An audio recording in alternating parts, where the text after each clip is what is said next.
Hello, welcome to Nell at Night. It's great to be here.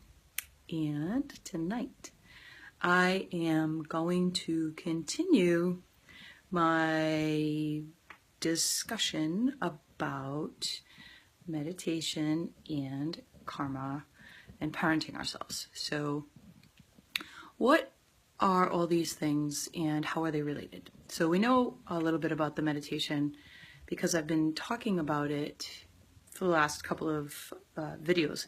And in a nutshell, the meditation mindfulness that I'm talking about that applies to turning your life around is really being able to sit with ourselves and understand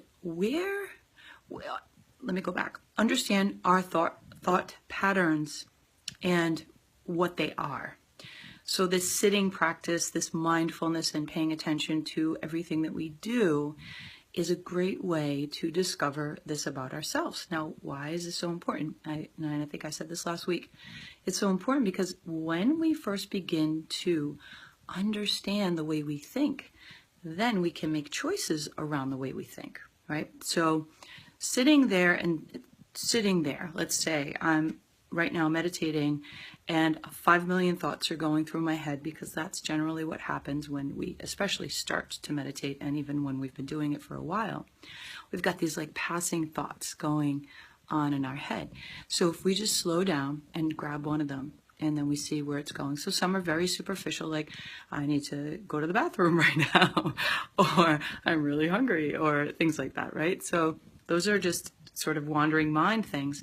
And then there's some other ones like, I'm feeling really uncomfortable, I'm really bored, wow, that thing that happened today really upset me. Why did it upset me? Well, I feel like I wasn't heard. I feel like my feelings, I said how I felt about something, but the person didn't listen and I didn't feel respected. And so we go down that sort of, well, what was there for us? And when was the last time you didn't feel respected? Well, that goes back to when I was a kid and I didn't feel respected, right? So, by the way, this is something I'm just pulling out of the air. It's not a specific thing for me, although I'm sure I felt like that at one time. So we get these thoughts and we're able to kind of slow them down and see where they come from. Right now, when I work with clients, we do that. I take everything and I dig and I investigate. I'm like, well, where'd this come from? And so who told you this? And why do you believe this about yourself? Right? And that's the beauty of it all when we begin to investigate. Right. So meditation gives us this opportunity to sit here and really be still with and allow things to come up. It gives us that practice. The other part is karma. Okay, so what's karma, meditation, how are these things connected, and what is my definition of karma? Actually, it's not my definition of karma. It's the Eastern philosophy's definition of karma.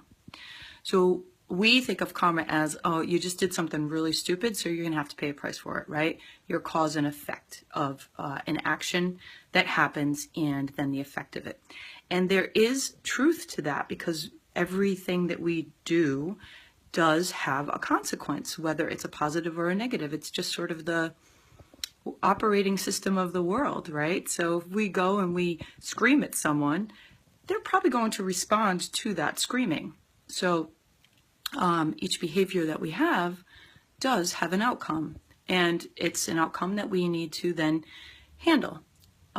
So now the karmic idea is that our thoughts are the first basis of our reality, right? So our thoughts, where do they come from? Well, our thoughts come from what we've been conditioned to. That means our way of growing up, right? What's been around us, our surroundings to our environment. So if you've been told you're stupid your whole life as a kid, and you begin to grow up thinking that you're stupid, and you believe that you're stupid, that's your belief, you think you're stupid, you act as if you're stupid, right? So that would be your karma. It's literally your pre-programmed thoughts and the way that you behave because of what you believe about yourself or about other things. So it's So if you see, there's a relation to the cause and effect, but it's really more about, well, what's my programming and where did that come from? And is this true or not, right? So let's stay with the stupid thing. Are you really stupid? So, and that's a hard thing to look at. It's like, wow, if we don't think well of ourselves and we don't like who we are, we can really believe that we are stupid. And when you think that about yourself, it's hard to behave and act as though you're not, right? Okay, so that's a little bit about karma. Now, the parenting part. So we have, oh, this is gonna be long. I'm like winded already because I've been talking so fast. I want to get it all in. Parenting part. We have these thoughts, right? Let's go back to the programming of, oh, you're stupid. So we have these thoughts, and then we begin to realize, wait a minute, no, I'm not stupid. Hold on, I was like really smart in math or something, and I'm really good at this, and I can actually do something really well, and I know this stuff, so I'm not stupid, right? So as we begin to hear that belief that we have about ourselves, question it, and begin to see that maybe this isn't true. Maybe this is what we've been told, but maybe that's not true. And then when that idea of, oh, I'm stupid, because it really will stay there with us for a while, it comes up, we then have to, and this is where meditation and mindfulness comes in, we then get to step back and be like, wait a minute, that's that programming that I have that said I'm stupid, and I'm not stupid. And so we begin to sort of take that step back and parent and care for ourselves in a way that says, okay, I'm feeling like I'm stupid right now. How many times have I called myself stupid? Gosh, that's terrible. Whew, I'm feeling it. I don't think I'm stupid, by the way. I shouldn't have said that word because it's hitting me like, ooh. So let's go to that way of parenting ourselves around this idea and saying, hey, wait a minute, that's not true.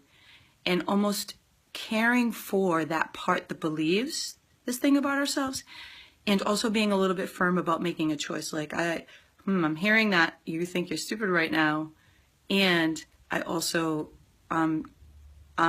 taking a step back and saying, we're not going to behave like we think we are. We're hearing the thought, we're allowing it to be there, and then we're choosing something different. I'll go into the parenting a little bit more. I feel like I didn't cover it very well, and I want to expand on this. So, next week, I'll see you again. Have a fantastic night, and be well. Thank you.